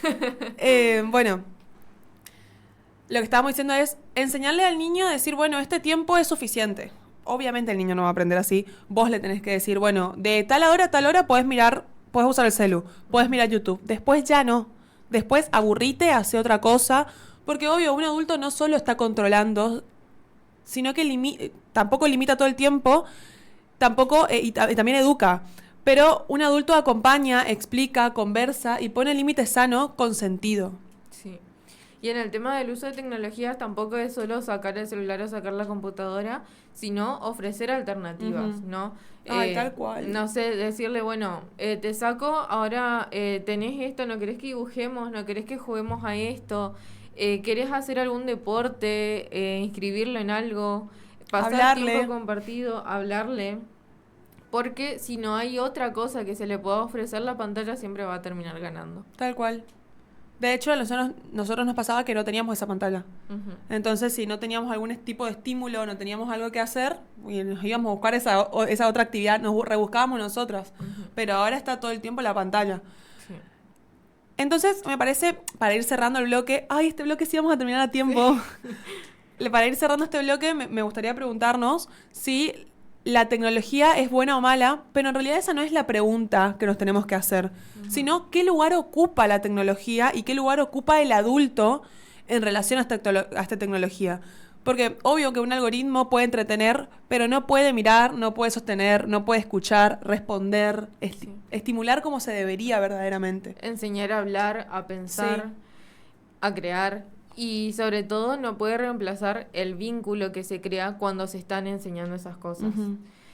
Porque criar es no solo estar, sino que realmente estar presente y conscientemente con la otra persona. Claro, porque por ahí vos ponés la pantalla del videíto para que el nene mire y vos estás al lado y decís, pero yo estoy con él. No estás conscientemente, no estás presente. En realidad el que está es la pantalla. Uh-huh. Ese es el que le está dando el estímulo ineficiente para el niño. Pero bueno, les recordamos que les dejamos una consigna en la Académica 985 para que vayan, voten y podamos después dialogar un poco sobre sus respuestas, analizarlas, charlar. Y si nos quieren mandar un mensaje, tenemos el WhatsApp de la Académica 3764-727704 para conversar también, darnos su punto de vista de lo que estamos hablando. No importa si no están de acuerdo, también podemos escuchar críticas. Uh-huh. Así que bueno, nos vamos a una pausa y arrancamos con los últimos 40 minutos de la tarde. Compartida.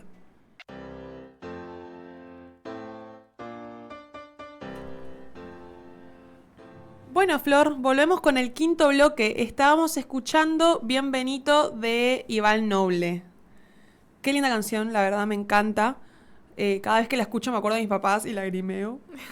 Pero bueno, ahora empezamos el quinto bloque, el anteúltimo de la tarde ya, pasa rapidísimo. Sí. Vamos a hablar un poco, veníamos hablando, para los que recién se suman, de crianzas. Y se preguntarán, ¿ustedes opinando de crianzas? Y ni mamás son, toco madera. Pero hablamos un poco a partir de la teoría.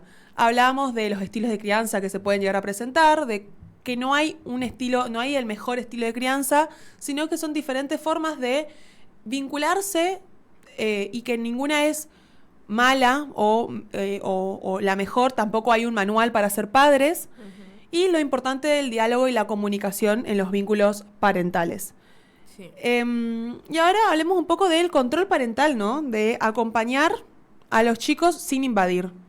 Sí, porque si hay algo que hoy aparece en casi todas las conversaciones sobre crianza es qué hacer con el control parental. Tal cual. Porque a diferencia de otras generaciones, hoy gran parte de la vida de los chicos y de los adolescentes también pasa en espacios digitales, como veníamos diciendo. Porque hablamos también de los espacios digitales. Ajá. Y cómo enseñar a nuestros hijos a trabajar o estar y utilizar la tecnología en la actualidad. Uh-huh. Entonces, Hablamos de redes sociales con espacios digitales, Sí. juegos online, que también es bastante peligroso algunos sitios de juegos, Sí, sí, sí. chats, videos, plataformas, contenidos que circulan todo el tiempo y que son como algo cotidiano para los Y chicos. que obviamente cambian muchísimo el escenario cuando hablamos de crianza, porque antes gran parte de lo que un hijo consumía o con quién se vinculaba era mucho más visible para la familia. Vos le llevabas a la casa a tu hijo y sabías en dónde le estabas dejando, por ejemplo, o con qué amigos estabas juntando cuando lo llevabas a una plaza, al parque o a la costanera en el caso de Posadas. Hoy, en cambio, hay una parte importante de la experiencia cotidiana, de la vida del hijo, que ocurre dentro de una pantalla. Muchas veces en silencio y muchas veces sin que el adulto sepa exactamente qué está pasando, con quién se está vinculando o qué está haciendo. Y ahí aparece la pregunta justamente de hasta dónde controlar y hasta dónde acompañar en esto. Me parece una pregunta clave porque cuando se habla de control parental muchas veces se piensa enseguida en prohibiciones, en revisar celulares constantemente, en bloquear aplicaciones o hasta imponer reglas sumamente estrictas, no al uso del celular, por ejemplo. Ujú. Y aunque en algunos casos ciertas herramientas pueden ayudar, de hecho los celulares ahora vienen con muchas herramientas para ayudar al O hay control. aplicaciones. Ah, también. Si todo queda solamente en vigilar, muchas veces se pierde lo fundamental, que es justamente enseñar a construir un criterio. Que era lo que hablábamos hoy con esto de permitir al niño que actúe, que haga las cosas con determinados límites, que es en lo que se basa la crianza respetuosa, para que el propio hijo, para que el niño o adolescente pueda crear su propio criterio frente a lo que está bien y a lo que está mal. Ujú. Porque tarde o temprano el objetivo no es que el hijo actúe solamente bien cuando alguien lo está mirando o cuando el adulto está presente, sino que pueda elegir mejor o actuar mejor incluso cuando nadie lo esté controlando. Sí, muy importante. Y ahí justamente cambia bastante el enfoque, porque no se trata de evitar los riesgos inmediatos, Ujú. sino de acompañar un proceso eh, donde alguien va a aprender a moverse en un entorno que es bastante complejo. Tal cual y más pensándolo desde el lado del internet, ¿no? Porque muchas veces el internet ofrece muchas cosas valiosas, verdaderamente, estábamos hablando de eso antes de largar al aire, Ujú. pero también expone a contenidos muy difíciles de procesar. Violencia, por ejemplo, sobre información, comparaciones constantes entre los propios adolescentes, entre los propios niños, Sí. sexualización temprana, todo lo que pasa con la IA, que pueden hacer imágenes sexualizando a adolescentes o a menores de edad, discursos agresivos, que hay un montón, fake news, o vínculos muy superficiales también. Sí, sí. Y entonces es lógico que ahí aparezca preocupación Que ante es ver completamente válida. Sí. Esa preocupación es completamente válida. El punto es cómo se traduce esa preocupación en la práctica. Porque a veces el miedo va a llevar a respuestas que son un poco extremas también, como decías. Tal cual, restringir completamente. Ujú. Por ejemplo, revisar permanentemente sin diálogo. Por ejemplo, te saco el celular y te lo reviso y no te explico por qué lo estoy haciendo o las inseguridades que hay y por eso lo hacemos. Controlar cada movimiento o instalar una lógica donde el mensaje principal es no confío en vos, por eso te reviso, por eso no dialogo, por eso no comunico. Claro, claro, porque sin el diálogo hacer eso, lo primero que da a pensar Ujú. es falta de confianza, ¿no? Sí, sí. De hecho, me acuerdo que yo tuve estas discusiones con mis padres, que porque mis papás me revisaban el celular tipo sin mi permiso. Ujú. Y en realidad yo entendía que ellos me revisan el celular por mi propio bien y que está completamente bien que me revisen el celular porque yo era muy chica. Pero me molestaba que no me lo comuniquen, que lo hagan como a mis espaldas, porque me demostrás que no estás confiando en mí. Claro. Bueno, y no necesariamente es este control porque hay algo grave, sino porque el otro siente que no tiene un espacio propio si lo hago Sí, sin tal cual. explicarle, ¿no? Y aparte, cuando pasa estas cosas, el vínculo, o sea, cuando pasan estas cosas me refiero a vínculos que se organizan desde la vigilancia, muchas veces aparece lo que es el ocultamiento. Aprendemos a eliminar los mensajes, por ejemplo. Especialmente esto va a pasar en la adolescencia, esto es muy, muy sensible y muy visible, porque aparece una necesidad muy fuerte de intimidad, de esconder, de construir mi propia identidad y autonomía por fuera de mis padres. Y ahí empiezo a hacer mis cosas en mi celular y cuando viene mi mamá o mi papá y me saca el celular para controlarme sin ningún tipo de explicación ni diálogo, voy a empezar a ocultar. Claro. Empiezan los secretos dentro de este vínculo. Y ahí se vuelve más peligroso Ajá. todavía todo. Entonces, el desafío es como muy delicado, que es esto de poner límites sin invadir completamente, que justo es el punto medio que estuvimos hablando Sí. desde hoy. Acompañar sin convertir todo en una sospecha o en algo que transmita Sí. desconfianza, y sostener la autoridad sin romper la confianza también. Porque controlar no debería, como les decía, reemplazar el conversar. El conversar siempre es la parte más importante. Yo controlo, pero también converso con mi hijo. Ujú. Y de hecho muchas veces el mejor control parental no va a ser una aplicación que me avise cosas o que No, ponga obvio. horarios, sino un vínculo donde alguien sabe que puede contar algo sin miedo inmediato al castigo. Capaz, no sé, un hijo que sea criado con un criterio de diferenciar cuando las cosas están mal funcionando en lo digital, Ajá. ir a los papás y decirle, mira, me habló esta persona y se me hace raro cómo me escribe, o vi que dos personas interactúan raro en Sí. este juego, por ejemplo, que es necesario mucha confianza entre los padres y los hijos para que el adolescente o el niño vaya a contar eso. Y eso va a cambiar muchísimo, esta lógica que estás planteando, Flor, porque cuando un chico siente que si dice algo solo va a recibir alguna sanción, algún enojo, muchas veces directamente se va a callar, no va a contar nada, se va a cerrar la comunicación completamente. Sí. Y ahí está esto de mensajes incómodos, exposición, acoso, Ujú. presiones grupales también, que pueden terminar en cosas, en actitudes muy dañinas. Sí. O contenidos perturbadores que aparecen en las redes, que si hay la suficiente confianza y buena comunicación se pueden evitar. Entonces, por ahí pensar que más que instalar una lógica policial de te controlo todo lo que haces, te restrinjo todo lo que haces, hace falta construir más una lógica a partir del diálogo, de la comunicación. Y no superficial como les decía hoy, pero bueno, voy a volver a repetir porque por ahí tenemos nuevo público. No solamente hablar por hablar, porque bueno, la comunicación es importante en un vínculo, sino escuchar la lógica que tiene para plantear tu hijo. Por ejemplo, las explicaciones que te da, si son válidas, es bueno tomar esta explicación. Él va a entender que vos tomando su explicación, tomando su punto de vista, lo que está diciendo y lo que dice y lo que va a decir de acá en adelante, en toda su vida, es válido y es importante y se lo toma en cuenta. Sí. Porque como hablábamos antes, todo lo que nosotros aprendamos en nuestros primeros vínculos, que son obviamente nuestro contacto con los padres, va a afectar la forma de vincularnos y la forma en la que nos posicionamos en la vida más adelante. Y con esto de abrir el espacio a la escucha también está relacionado con el interesarse genuinamente por qué es lo que mira, Sí. qué le interesa, qué consume, con quién habla. Que es re importante porque, como les decía, antes capaz que vos sabías cuando le llevabas a la casa de un amigo con quién se juntaba. Ya podías saber con quién eran sus amigos, más o menos cuál onda tenían, qué comparten, cuáles son sus gustos.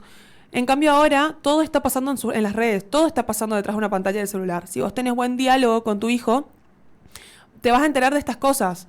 De lo que le gusta, lo que le interesa, lo que mira, con quién habla, con quién comparte. Pero no lo vas a hacer en modo de interrogatorio, sino como interés genuino. Tu hijo se va a dar cuenta que realmente le importa lo que él está planteando. Ujú. Muchas veces los adultos preguntan desde afuera, como si todo ese mundo digital fuera completamente ajeno a lo que ellos consumen diariamente. Sí. Y en realidad para los jóvenes adolescentes es parte de su vida cotidiana. Claro, no es un mundo agregado, es lo Ujú. que ellos cotidianamente comparten. Sí. Entonces, acompañar también va a implicar entender algo de ese universo, es entender la jerga, entender el movimiento que ellos tienen para poder acercarte a tu hijo. Sí.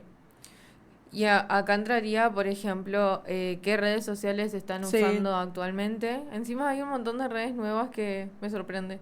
No, Como- yo sigo con Instagram, No. Twitter, Sí, yo también. Facebook. Pero después escucho que hablan de otras redes ¿Cómo y cuál? digo, ay, no sé los nombres. Bueno, Pero- en los pero niños, surgen niños, muchas. Roblox. Ay, sí, Zarpado esa lo está. que consumen Roblox. Sí. Y es heavy, es una aplicación que hay que tener bastante cuidadito. Ujú. Mucho cuidado. Sí. Sí. Después también ver qué códigos circulan, qué tipo de contenido consumen, el humor que aparece. El humor. El humor es bastante complicado también. O las Hay que tener palabras. en cuenta. Ay, ¿te acordás qué vergüenza? A mí me da mucha vergüenza ajena cuando se empezaba a usar una nueva palabra y la empezaban a usar tus papás. Ay, Sí. no. Pero ahora entiendo que es una forma de acercarse a vos. Sí, pero ¿te acordás que lo estudiamos? Sí. Que cuando generalmente pasa que cuando los padres empiezan a usar las palabras, el Cambian. adolescente la cambia porque ya no lo ve como algo propio Único, suyo. propio. Ajá. Y dice, ay, no me Sí. descubrieron y cambian la jerga. Ajá. El Bueno, arre, qué bronca me dio cuando mi mamá empezó a usar el arre. No, no es tuyo, es mío. encima ¿Me no entendés? saben cuándo No, usarlo. no, y lo usan en cualquier contexto, horrible. No, ¿sabes cuál aprendí ahora? Que es un meme que lo compartimos nosotros. Ajá. El chill de cojones. Ajá. Que ya pasó Ya de pasó. moda, tipo, ya está hace como 2 años. Es viejísimo, data de hace muchísimo tiempo. Y mi mamá lo empezó a usar y dice enfrente de todos, porque mi mamá da clases en la UNAM, y dice, mi hija dice chill de cojones. Yo le digo, no, mami, ya no digo más esa palabra, no me quemes, por favor. Ay, pobre Pau. Saluda a Pau si nos está escuchando. Bueno, otra cosa que quería comentar respecto a esto es el hecho de, viste que también hay redes donde hay padres, tíos, Ajá. abuelos, parientes Se bloquea. que siguen. No, mensaje. no, pero los chicos bloquean. Ah, claro. Yo no. Ellos saben bien lo que criaron. Bueno, pasa eso, Ajá. pero eso suele pasar en situaciones donde por ahí es cuestionado de una forma confrontativa las cosas que el adolescente o el niño comparte. O criticadas. Criticadas, Ay, ridiculizadas. ridiculizadas, tal Ajá. cual. Me pasaba Sí. en la secundaria. Ay, con la forma de vestirse. Ujú. Ahora todos se visten con cosas engomadas, horrible, parece una bolsa de basura. Y vos decís, bueno, la próxima vez bloqueo la historia, porque si me está criticando hasta mi forma de vestir, deja nomás. Claro. ¿Entendés? Te da vergüenza. Sí, Esa música que Entonces- escuchan, bueno, pero es la música que se escucha, ¿qué querés que haga? ¿Me entendés? sí, sí. Entonces también es tener cuidado ahí como saber cómo comunicar las cosas. A veces son críticas que no son innecesarias y a veces son cosas que capaz sí decís, uy, capaz esa foto Sí, sí, o sí. ese contenido no está bueno que lo publique alguien de tu edad, por ejemplo. Pero decirlo bien, no de una forma confrontativa, Claro. explicarle por qué. Porque estás está. quemando etapas, porque te vas a arrepentir, ¿me entendés? La diferencia está en cómo se plantean, no como imposición vacía, sino explicarle el por qué, digamos. Ujú. Bien. Entonces, esperamos que haya quedado esta idea de la protección dentro de las redes. ¿Sabes no- qué es muy importante también a partir de estos límites? Perdón, ya cierro, te prometo, ya cierro. Hablar de las cosas que preocupan. Cuando decimos hablar y poder dialogar con el chico, a partir de ese habla, poder hablar de las cosas que preocupan, de qué riesgos existen, qué se espera si aparece una situación incómoda, qué hacer si algo desconocido, que si alguien desconocido escribe. Es informarle, es literalmente psicoeducación y no imponerle, porque vos le estás enseñando algo. Después lo que quiera hacer el niño, el adolescente, ya está a su criterio. Vos lo Claro. estás enseñando para que él pueda construir su propio criterio. Que sepa pensar antes de publicar, que Ujú. identifique lo que está bien y mal Ajá. y pedir ayuda sin vergüenza. No se trata solamente de espiar, sino se trata también de enseñar a elegir y enseñar a actuar. Ujú. Así que con eso, ahora sí, Piero, Ahora sí. perdón, nos vamos a un corte a escuchar un poco de música y comenzamos con el último bloque de la tarde. Bueno, Flor, estábamos escuchando un poco de musiquita. Estábamos escuchando No Llora del Cuarteto de Nos, una canción bastante angustiante, pero muy linda. Y veníamos hablando un poco de la crianza, de estilos, de vínculos, de el uso de pantallas en las crianzas, siempre lo tocamos. Pero hay algo que atraviesa a todo esto y que para mí es de las cosas más difíciles de la crianza y de ser hija, porque una cosa es cuidar, proteger, estar, y otra muy difícil es aprender a soltar, tanto del lado de hijo a soltar a la madre o al padre, como del padre o la madre de soltar al hijo. Sí. Porque suena lindo decirlo, pero en la práctica cuesta un montón. Sí. Y además parece algo contradictorio, porque viste que cuando vos decís crianza o criar, siempre surgen las palabras de estar, acompañar, sostener, como que van todos juntos. Y que toda tu vida tu mamá te va a acompañar. Ujú. Yo siempre voy a estar, sí, siempre vas a estar cuando yo te busque. Suena re triste, ¿eh? Porque es re triste y debe ser mucha angustia para los padres. Pero llega un punto en el que vos ya le enseñaste el criterio, como estábamos hablando, ya le enseñaste el criterio para que el niño pueda vivir. Llega un punto en el que vos solamente vas a estar cuando tu hija te necesite o tu hijo te necesite y venga vos a buscarte. No vas a estar, ¿cómo se dice? Indispensablemente como cuando era un niño. Ujú. Bueno, hoy vemos muchos padres que no dejan que los chicos hagan cosas solos, que se caigan, que se equivoquen, que se lastimen un poco, como evitando todo el tiempo cualquier riesgo. Obviamente hay que cuidar las infancias, lógico, eso es indiscutible, siempre hay que cuidar. Pero también hay experiencias mínimas que son necesarias. Caerse andando en bici, caerse cuando te subís a un árbol, rasparse la rodilla, romperse un brazo. Mi mamá me decía textualmente, anda, vos te rompés algo y te vas sola al hospital. Yo iba, me caía, me rompía algo y mi mamá me llevaba al hospital y era así, es así la vida. Pobre, lo que habrá Sí, ido al pobre hospital. Pau, pobre Sí, Pau. sí. Bueno, son cosas que obviamente en el momento duelen, pero que después van a ser un aprendizaje, que aunque no lo crean, seguramente los que nos escuchan piensen, ¿cómo mi hijo va a sacar algo bueno de lastimarse? ¿No? Sacamos un montón, sabemos que a ese árbol nunca más. Sí. Sin embargo, por más tontas que parezcan esas cosas, son experiencias que van a construir seguridad, autonomía y hasta identidad, se podría decir. El problema es cuando prohibimos todo lo que el niño quiere hacer. El mensaje constante que le estamos enseñando es: el mundo es peligroso y vos no podés solos. O sea, lo estamos inutilizando completamente. Y ahí no estás cuidando, estás limitando. Sí. Y estás construyendo una identidad en la cual tu hijo se va a creer y se va a comer el versito de que no puede solo. Y que siempre va a depender de alguien. A mí me aparece... bueno, no, está Piero echando, nos está Piero. echando. A mí siempre me aparecen videos, me aparecen muchos videos de crianza, de madre y todo. Porque vos estás destinada a ser mamá, Flor. Yo puedo llegar a dudar de mí. Bueno, de mamás que los graban a los hijos en el parque, por ejemplo, y le están diciendo, si pisás ahí, te vas a lastimar. Ajá. Y muestran cómo ellas sufren un montón conteniéndose para no ir a buscarle y sacarlo del lugar donde está y decirle, salí. Sí. Pero dejan que el niño elija qué quiere hacer, avisándole, te vas a lastimar si sigues haciendo eso. Pero sin decir después el te lo dije, Claro. cuando literalmente los chicos meten la pata. Sí.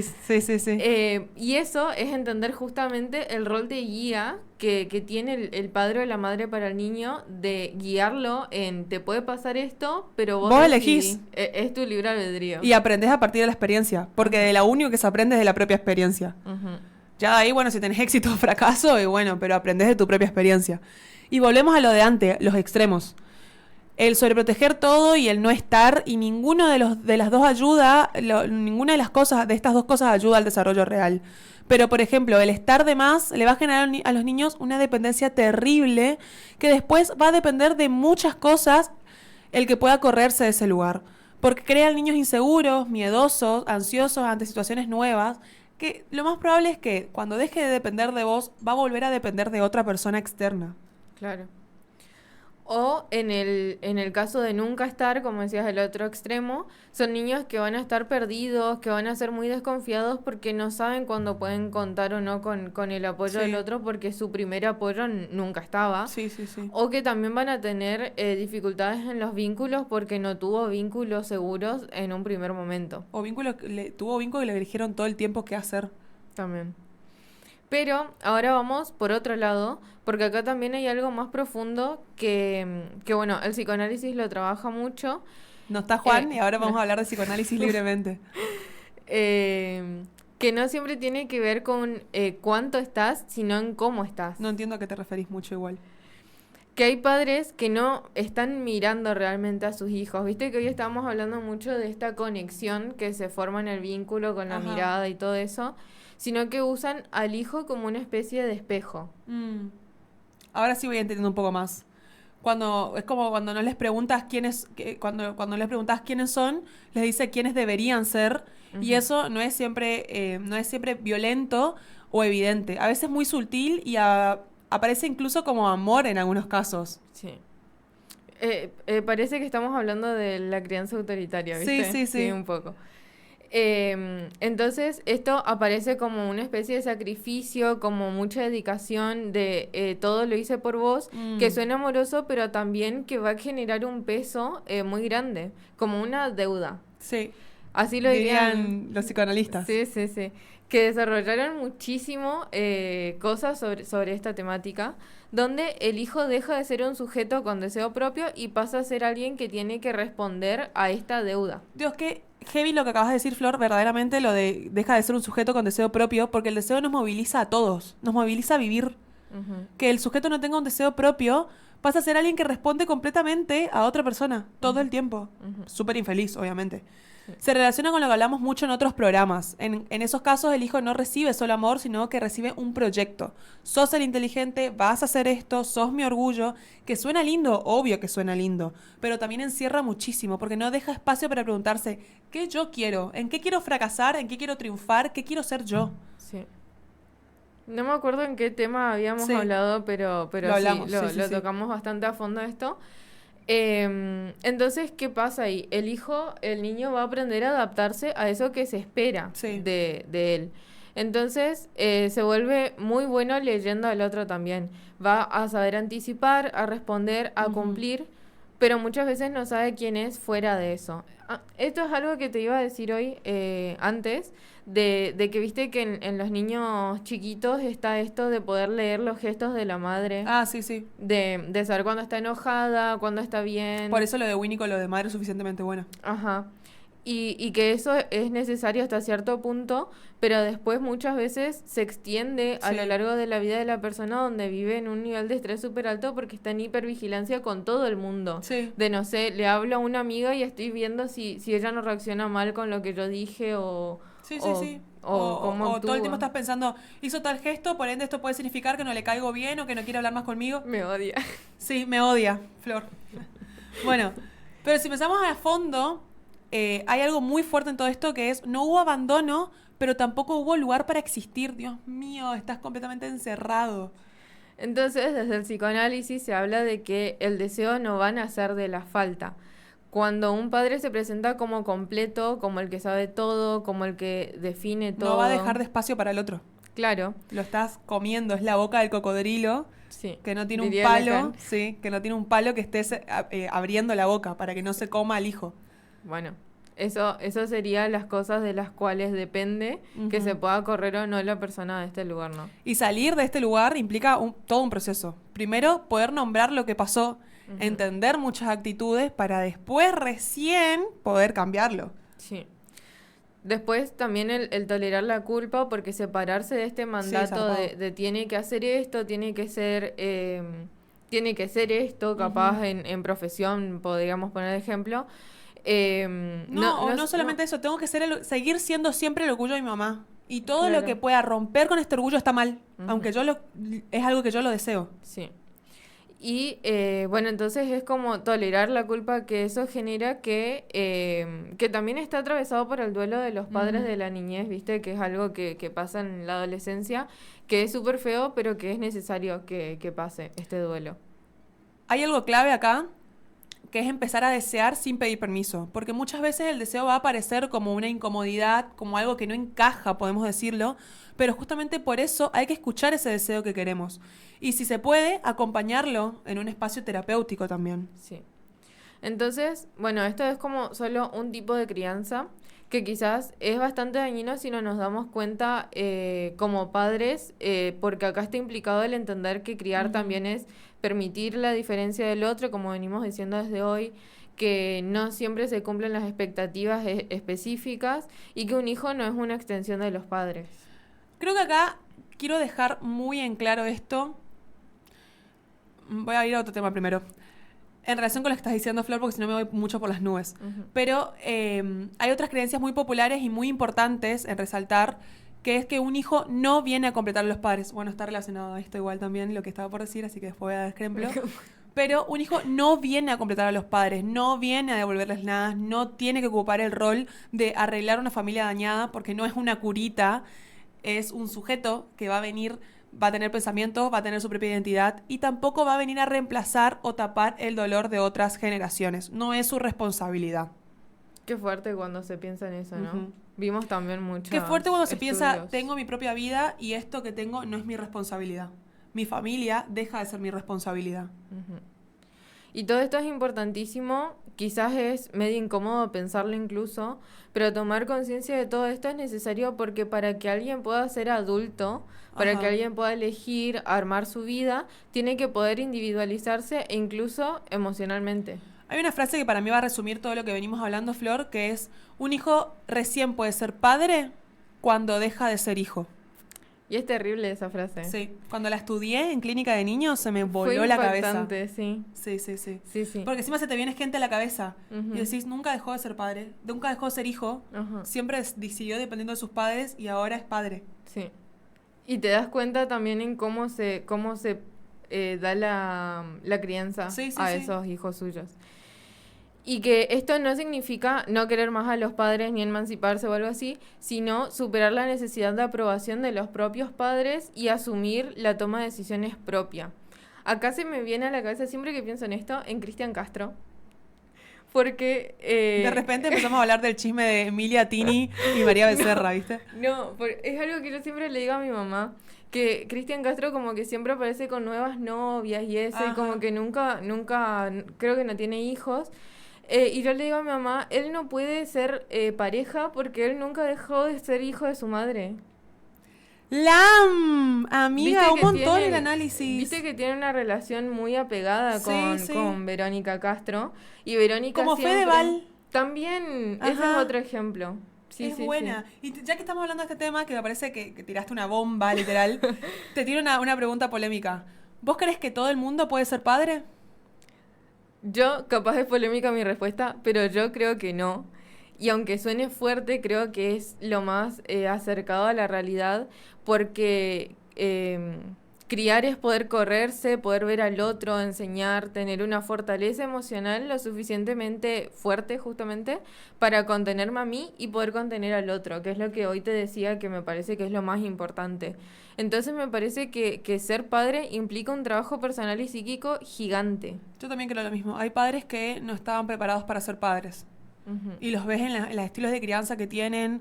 Es como cuando vos decís, esta persona no tenía que ser de tal profesión, no es su vocación, Claro. verdaderamente no es su fuerte ser padre. Ujú. No debería, fue como o por mandato Y- familiar o porque, no sé, pero no era lo que tenía que haber vivido.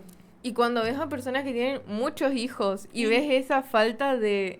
De vocación para ser padre. Ajá, es ay, como decís, muy impactante. con uno sí. ya era suficiente. Sí. Ya era más que suficiente. Sí, sí, Sí, sí. sí, te entiendo completamente. Sí. Pero para resumir un poco nuestro programa de hoy, que ya no estamos pasando 2 minutos, Piero enseguida nos apaga y de repente nos vamos, me parece súper lindo decir que criar no es moldear a alguien, es acompañarle mientras descubre quién es. Lo que implica cuidado, confianza, presencia y ausencia a veces, como vimos recién también. Ujú. Y sobre todo, muchísimo amor y muchísima tolerancia para mantener un vínculo sano que conlleva un trabajo enorme como cualquier otro vínculo. Cerrando el tema, me gustaría mandarle un mensaje a mis papás, que el tema me movilizó bastante, y más que nada con esta frase de poder de acompañarlo también mientras descubre quién es, porque mi mamá y mis papás en un montón de momentos se comieron el miedo, se comieron el miedo de dejarme que me enfrente al mundo, porque encima me trajeron a un mundo de mierda, perdón, pero sí, y así todos se comieron el miedo y me dejaron a mí crecer y aprender a quién soy y cómo quiero ser y qué quiero ser. Ujú. Así que eso. ¿No dijiste la frase? Ah, y cerramos con una frase de Jorge Bucay que dice: los hijos no necesitan padres que les marquen el camino, sino adultos que les acompañen a caminar. Ujú. Bueno, te reposteo el mensaje Ujú. y completo tu frase con que por eso quizás criar no es decirle al otro cómo ser, sino construir el mundo donde el otro pueda descubrirlo. Me encanta el cierre. Ujú. Le mandamos un saludo a nuestros papás Ujú. que hicieron el mejor trabajo posible y como lo Sí. pudieron hacer. Los amamos. Hubiéramos dejado este tema para el Día del Padre de última. Ay, sí, ¿no? Sí, la verdad. Sí. Lo vamos a tener que reversionar para el Día del Padre. Sí. Pero bueno, nos vamos a escuchar una canción y les deseamos que tengan una muy linda Semana Santa, que disfruten en familia, que no coman mucho o coman mucho si son felices. Todos somos felices, todos tenemos que comer mucho. Así que bueno, que disfruten, que descansen. Gracias, Piero. Gracias, Piero. Y nos estamos viendo el martes que viene porque el jueves es feriado. Y por favor recordemos lo que conmemoramos el 2 de abril por los caídos de Malvinas. Así que bueno, nos estamos viendo el martes que viene. Que tengan linda tarde y linda semana. Chau, chau.